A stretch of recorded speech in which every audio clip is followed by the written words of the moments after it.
नमस्कार, बहुत स्वागत है आप सभी का बुलेटिन में। मैं हूं आपके साथ ज्योति यादव। तो इस वक्त की हम 4 बड़ी खबर पे चर्चा करेंगे। आपको बताते चले कि पहली खबर, बिहार विधानमंडल में मानसून सत्र में प्रथम अनुपूरक विवरण सदन में पेश किया गया है। वहीं दूसरी खबर पर हम चर्चा करेंगे जहां पर महासंपर्क की असफलता से नाखुश दिखे नड्डा। वहीं तीसरी खबर पर चर्चा करेंगे कि हिंसा के बाद पश्चिम बंगाल में फिर से पंचायती चुनाव आज हुआ है। वहीं आपको बताते चले कि चौथी खबर पर हम चर्चा करेंगे कि खतरे के निशान से ऊपर बह रही यमुना के ऊपर। तो इस वक्त की ये 4 बड़ी खबर है जिस पर हम चर्चा करेंगे। आपको बताते चले कि पहली खबर है जो आज से शुरू हुआ है बिहार में विधानसभा सत्र। वही दूसरी खबर पर चर्चा करेंगे कि जहां पर महासंपर्क की असफलता से नड्डा नाखुश दिखे। वही तीसरी खबर पर हम चर्चा करेंगे जो हिंसा के बाद फिर से बंगाल में पंचायत चुनाव हुए। वहीं चौथी खबर पर हम चर्चा करेंगे जहां पर खतरे के निशान से यमुना ऊपर बह रही है। तो वो इस वक्त की ये 4 बड़ी अहम खबरें हैं जिस पर आज हम चर्चा करेंगे। तो आपको बताते चले कि इस वक्त की 4 बड़ी अहम खबरें हैं जहां पर आज हम चर्चा करेंगे। आपको बताते चले कि पहली खबर है कि बिहार में विधानसभा सत्र शुरू हो गया है। वहीं दूसरी खबर पर चर्चा करेंगे जहां पर महासंपर्क की असफलता से नाखुश दिखे नड्डा। वहीं तीसरी खबर पर हम चर्चा करेंगे जहां पर हिंसा के बाद पश्चिम बंगाल में फिर से चुनाव होने हैं। वहीं आपको बताते चले कि चौथी खबर पर चर्चा करेंगे जहां पर लगातार बारिश की वजह से यमुना खतरे के निशान से ऊपर बह रही है। तो इस वक्त ये 4 बड़ी अहम खबरें हैं जो आपके टीवी स्क्रीन पे दिख रही हैं। इस वक्त ये 4 बड़ी खबरों पर हम चर्चा करेंगे।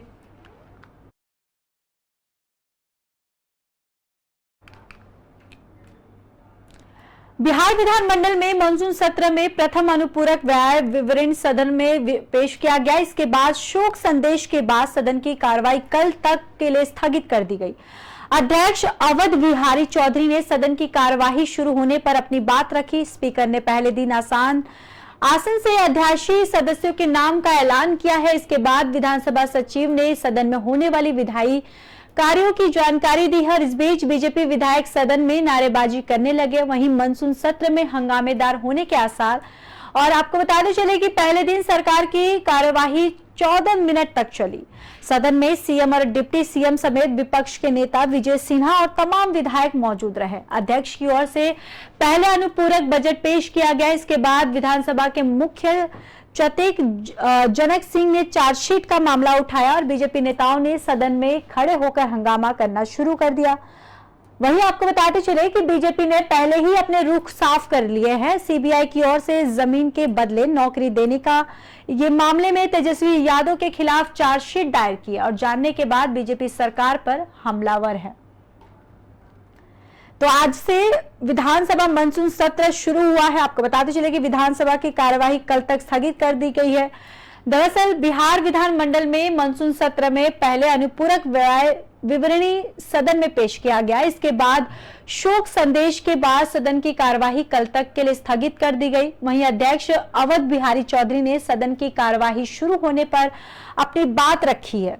स्पीकर ने पहले दिन आसन से अध्यादेशी सदस्यों के नाम का ऐलान किया। इसके बाद विधानसभा सचिव ने सदन में होने वाली विधायी कार्यों की जानकारी दी और इस बीच बीजेपी विधायक सदन में नारेबाजी करने लगे। मानसून सत्र हंगामेदार होने के आसार भी दिखे और आपको बताते चले कि पहले दिन ही सरकार की कार्यवाही 14 मिनट तक चली है।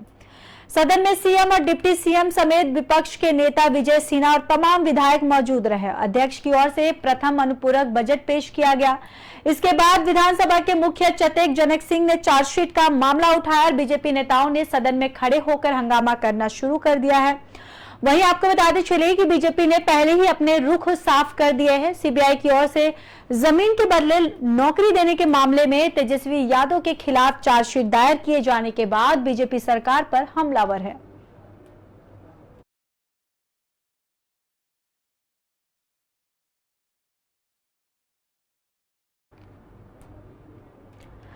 उत्तर प्रदेश में भारतीय जनता पार्टी का जनसंपर्क अभियान यूपी के कई जिलों में उम्मीद के मुताबिक प्रदर्शन नहीं कर पाया है। जानकारी जिसकी प्रगति से राष्ट्रीय अध्यक्ष जेपी नड्डा ज्यादा खुश नहीं थे। महासंपर्क अभियान को आगे बढ़ाने के बाद साथ साथ अब बीजेपी ने असफल नेताओं के सामने एक नई जिम्मेदारी रखी है। उन्हें एक बार फिर से बड़ी संख्या में लोगों को जुटाना होगा ताकि डिफॉल्टर जिलों में भी महासंपर्क अभियान को सफल बनाया जा सके। यह अभियान अब 15 जुलाई 2023 तक बढ़ाया जाएगा। जून में पार्टी के जनसंपर्क अभियान के दौरान कई जिलों में बीजेपी सांसदों की कमियां उजागर हुई थी। लाभार्थियों को सार्वजनिक सभा आयोजित करने के लिए 10,000 की भीड़ निर्धारित की गई, लेकिन कम से कम 1 दर्जन जिलों में भारतीय जनता पार्टी की भीड़ काफी कम रही, जिससे राष्ट्रीय अध्यक्ष जेपी नड्डा संतुष्ट नहीं थे।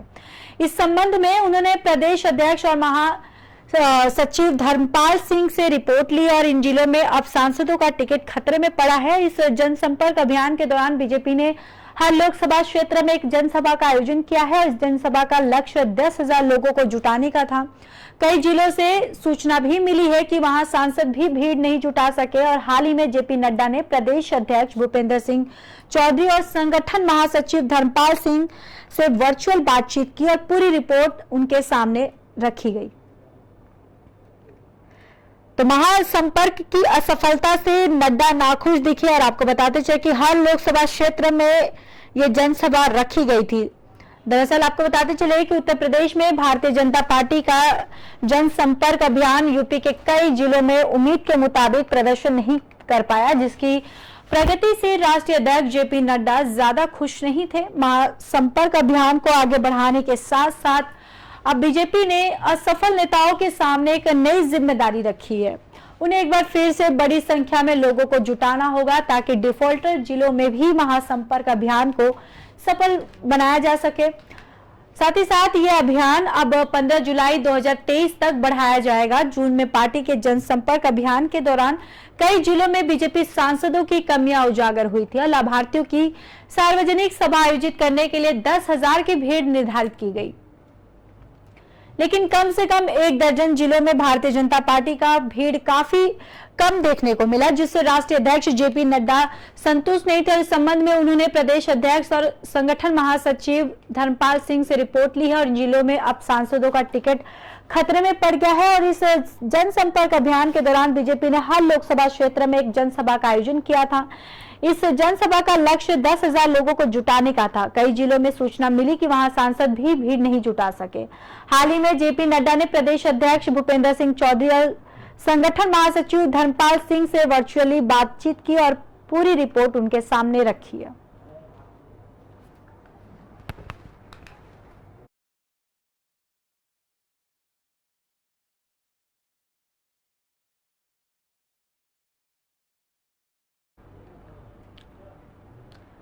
पश्चिम बंगाल में पंचायत चुनाव के लिए शनिवार को मतदान हुआ था। इस दौरान कई जिलों में हिंसक घटनाएं सामने आई थी। हिंसक झड़पों में कुल 15 लोगों की मौत हुई और इसके बाद ही राज्य में तमाम राजनीतिक दल एक दूसरे पर इसका आरोप लगा रहे हैं। मतदान खत्म होने के बाद राज्य चुनाव आयुक्त राजीव सिन्हा ने शनिवार की शाम को कहा था कि सुपरवाइजर और रिटर्निंग अधिकारियों से रिपोर्ट मिलने के बाद वोट से छेड़छाड़ की और शिकायतों पर गौर करने और हिंसा वाली जगहों पर फिर से मतदान कर फैसला करेंगे। मतदान के दौरान हुई हिंसा को ध्यान में रखते हुए रविवार को पश्चिम बंगाल राज्य चुनाव आयोग ने घोषणा की है और उन सभी बूथों पर सोमवार को फिर से मतदान होगा जहां ग्रामीण चुनाव के लिए मतदान रद्द घोषित कर दिया गया है।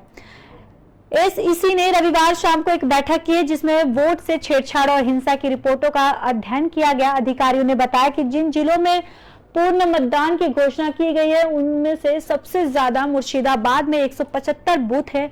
इसके बाद मालदा में 112 बूथ है। हिंसा प्रभावित नादिया में 89 बूथों पर पूर्ण मतदान होगा और जबकि उत्तर और दक्षिण 24 परगना जिला में 46 और 36 बूथों पर पूर्ण मतदान होगा। कुल 697 बूथों पर आज मतदान होना है। बताते चले कि शनिवार को 74,000 पंचायतों के लिए वोटिंग हुई थी। इस दौरान जमकर हिंसा हुई और पोलिंग बूथों पर मारपीट, बूथ लूटने और आगजनी करने की घटनाएं भी सामने आई थी और हिंसा में कई लोगों की मौत भी हुई और कई लोग घायल भी हुए। तो बंगाल में हिंसा के बाद फिर से पंचायती चुनाव हुए हैं। आपको बताते चले कि कड़ी सुरक्षा के बीच ये वोटिंग प्रक्रिया शुरू हुई। वहीं आपको बताते चले कि सुपरवाइजर और रिटर्निंग अधिकारियों से रिपोर्ट मिलने के बाद वोट से छेड़छाड़ की शिकायतों पर गौर करने और हिंसा वाली जगहों पर फिर से मतदान पर फैसले करेंगे और मतदान के दौरान हुई हिंसा को ध्यान में रखते हुए रविवार को पश्चिम बंगाल राज्य चुनाव आयोग ने घोषणा की कि उन सभी बूथों पर सोमवार को फिर से मतदान होगा जहां ग्रामीण चुनाव के लिए मतदान रद्द घोषित कर दिया जाएगा। वहीं एसईसी ने रविवार शाम को एक बैठक की जिसमें वोट से छेड़छाड़ और हिंसा की रिपोर्टों का अध्ययन किया गया। अधिकारियों ने बताया कि जिन जिलों में पूर्ण मतदान की घोषणा की गई है उनमें सबसे ज्यादा मुर्शिदाबाद में 175 बूथ है। इसके बाद मालदा में 112 बूथ है। हिंसा प्रभावित नादिया में 89 बूथों पर पूर्ण मतदान होगा, जबकि उत्तर में और दक्षिण 24 परगना जिलों में 46 और 36 बूथों पर पूर्ण मतदान होगा। कुल 697 बूथों पर आज मतदान होना है। बताते चले कि शनिवार को 74,000 पंचायतों के लिए वोटिंग हुई थी और इस दौरान जमकर हिंसा हुई और पोलिंग बूथों पर मारपीट, बूथ लूटने और आगजनी करने की घटनाएं सामने आई थी और हिंसा में कई लोगों की मौत भी हुई और कई लोग घायल हो गए।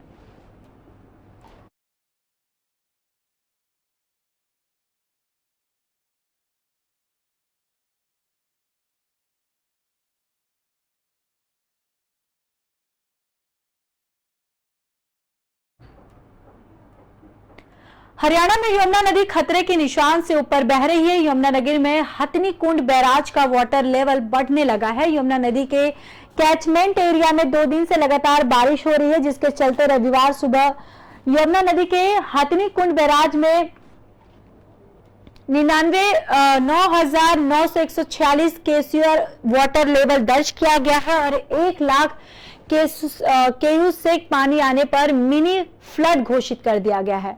हरियाणा के यमुनानगर जिले में बने हथनी कुंड बैराज में यमुना नदी का पानी हिमाचल और उत्तराखंड के पहाड़ी इलाकों से निकलकर पहुंचता है। हिमाचल और उत्तराखंड में 2 दिन से हो रही लगातार बारिश के चलते यमुना नदी में पानी भी लगातार बढ़ रहा है और वहीं रविवार सुबह 10 बजे हथनी कुंड बैराज में 60,000 क्यूसेक पानी था। 11 बजे 71,000 क्यूसेक पानी दर्ज किया गया और यह बढ़कर 12 बजे 84,000 पार कर गया। इसके बाद एक बजे हथनी कुंड बैराज में 90,000 क्यूसेक से ऊपर पानी बहने लगा। 2 बजे यमुना नदी में हथनी कुंड बैराज पर 9,946 क्यूसेक पानी दर्ज किया गया। वहीं यमुना नदी में लगातार जल स्तर बढ़ता ही जा रहा है।